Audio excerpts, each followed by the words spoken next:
If you grew up in the 70s, you probably remember rocking it out to artists like Elton John, the Bee Gees, Fleetwood Mac, and Electric Light Orchestra. But every so often a tune would manage to make its way to the top of the charts from an artist you'd never heard of. They were something like a twinkling star in the night sky. One minute that one song was virtually everywhere and everyone was talking about it. You couldn't turn on the radio without hearing Kung Fu Fighting, Afternoon Delight, or play that funky music on repeat. But you had no clue whose infectious little ditties these were. And before long, those bands faded back into obscurity. If you're a fan of one-hit wonders like we are, then this is the video you've been waiting for. These songs may not have launched very enduring careers, but for the brief period of time they had their 15 minutes, they had us all tapping our toes and humming their catchy hooks. Here are the 15 best one-hit wonders from the 1970s. Unless you've got a memory like a steel trap, we're guessing you have no idea who put out The Boys Are Back in Town, but in a few minutes you will. Although we can't make any promises you'll be remembering that little tidbit a week from now, so without further ado, let's dive into the ephemeral world of one-hit wonders. Stuck in the Middle with You, Stealers Wheel. This track was originally meant to be a Bob Dylan tribute, parodying the artist's notorious paranoia. Or at least that's what Jerry Rafferty, the songwriter behind Stealers Wheel, claimed. It was supposed to be a joke, so when the song skyrocketed to the top of the charts and the record sold over 1 million copies, Rafferty was put into a state of shock and disbelief. But to be fair, it's a pretty catchy track with one heck of a hook line. Brandy, You're a Fine Girl, Looking Glass. This one's probably the most famous song about a sailor not being able to commit to a relationship.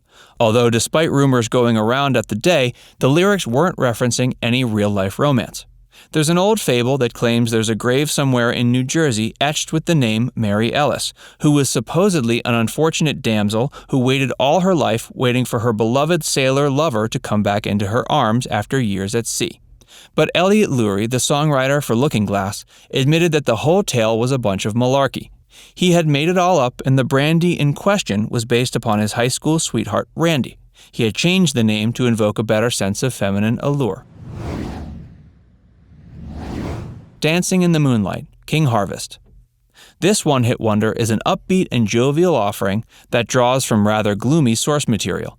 Sherman Kelly, lead keyboardist and songwriter for King Harvest, wrote the track after getting the dirt kicked out of him by a menacing street gang when he was on vacation in the Caribbean islands.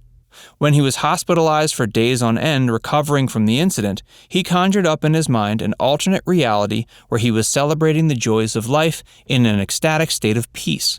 That's one way to cope with a traumatic experience, but definitely not what we expected when we danced to the song at our high school prom back in the day. Afternoon Delight, Starland Vocal Band. Skyrockets in Flight, Afternoon Delight. If you don't know what that's all about, then you're simply not paying attention. One of the greatest anthems to ever pay homage to a little bit of midday lovemaking, also won 2 Grammy Awards and was even named one of the sexiest songs of all time by music magazine Billboard. That being said, the band was incapable of following up their overnight success with anything substantial. I Love the Nightlife, Disco Round, Alicia Bridges. Along with her co-writer Susan Hutchison, Alicia Bridges penned one of the finest disco tracks of the generation, about ditching your man to go to the club.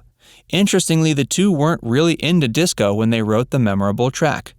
Bridges had noticed so many hits featured in Billboard had disco in their name, so she thought she might be able to snag a little piece of the pie and dish out her own take on the genre, hoping to give her struggling musical career a little boost. And lo and behold, it worked. The song was an instantaneous sensation and sat on the top of the charts for weeks. Bridges was never quite able to repeat the success, but at least she was able to get a taste of fame for a bit. Although some might say she was a bit of a disco phony, seeing how she didn't even care for the style of music she was harping on about. Kung Fu Fighting, Carl Douglas.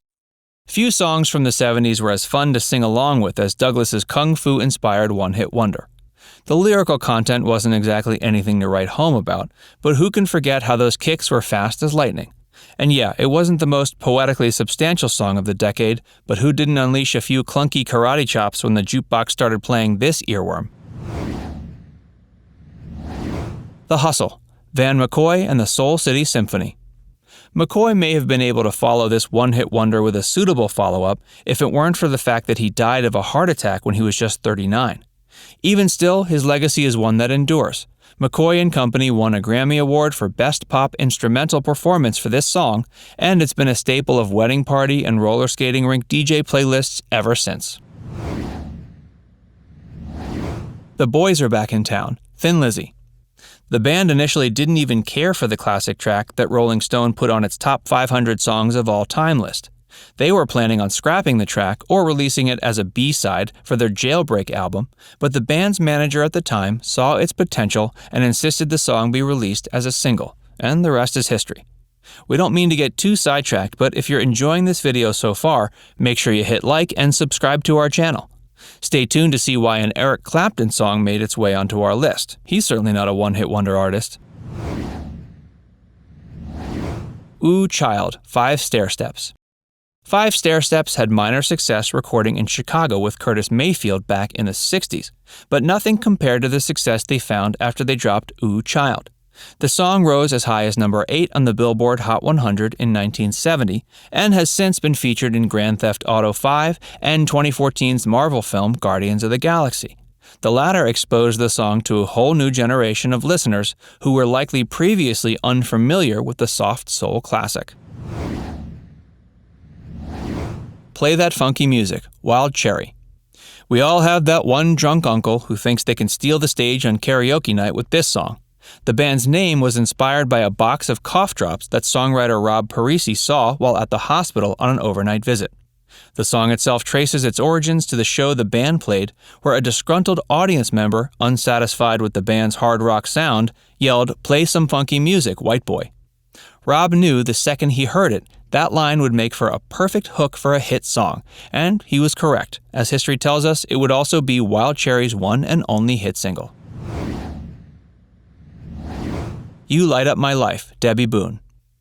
Arguably one of the most romantic songs to ever hit the charts, Debbie Boone's biggest and only hit rose to the top of the Billboard Hot 100 and stayed there for 10 weeks straight. Mark my words, next time you're at a wedding, you're almost guaranteed to hear this song played at least once. Rock the Boat, the Hughes Corporation. Well, technically the band had one previous minor hit back in '74 with their song Stallion, which charted at number 63 on the Hot 100. But Rock the Boat is the only song from the disco soul trio that you probably remember. It was initially considered a flop as well. For months, the song had received 0 radio play and sold no records, but when it became a favorite of the New York disco scene, it started charting. Notably, Rock the Boat is considered to be the first disco song to ever hit number 1 on the Hot 100. Eventually, the track went gold and still receives heavy airplay to this day on oldie stations all throughout the world. How Long, Ace. At first, you might assume this song is about a lover who was caught messing around with somebody else, but that's not what it's about at all. In truth, this one-hit wonder is about Terry Comer, Ace's bass player, whom the rest of the band discovered was playing with other bands in his downtime.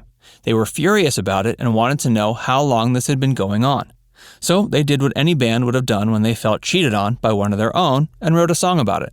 Half a century later, Comer is still being shamed for his musical unfaithfulness through Ace's lone hit. Hooked on a Feeling, Blue Suede. Ooga Chaka, Ooga Ooga. Although this pop song was originally written in 1968 by Mark James and performed by B.J. Thomas, it reached number 1 when Blue Suede covered it in 1974. Frontman Bjorn Skifs made the song's racially insensitive intro famous, although British musician Jonathan King was the first one to make use of it in his 1971 cover of the song. He described the Ooga Chaka as a reggae rhythm of sorts. Blue Suede modified the original lyrics, which included a drug reference, to not stir up any controversy. Yet again, Marvel's Guardians of the Galaxy made the song popular when it was included in the film's soundtrack, exposing the hit to a whole new generation of listeners. Layla, Derek and the Dominoes. This one is going to close out our list of one-hit wonders.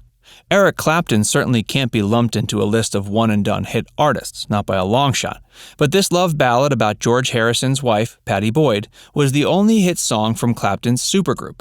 Doused in scandal owing to the fact that Clapton and George were pretty close at the time, this hit single was ranked at number 27 of Rolling Stone's list of the 500 greatest songs of all time, and the unplugged acoustic version won a Grammy in 1993 for Best Rock Song. Well, that's about all of the one-hit wonders we can pack into this video. Which one was your favorite? Are you still kung fu fighting to this day, or is Hooked on a Feeling perpetually stuck in your head? Let us know in the comments section. And if you've enjoyed this video, make sure to give us a like and subscribe to our channel. Tap the bell icon to turn on notifications so you can keep up with all our latest video releases.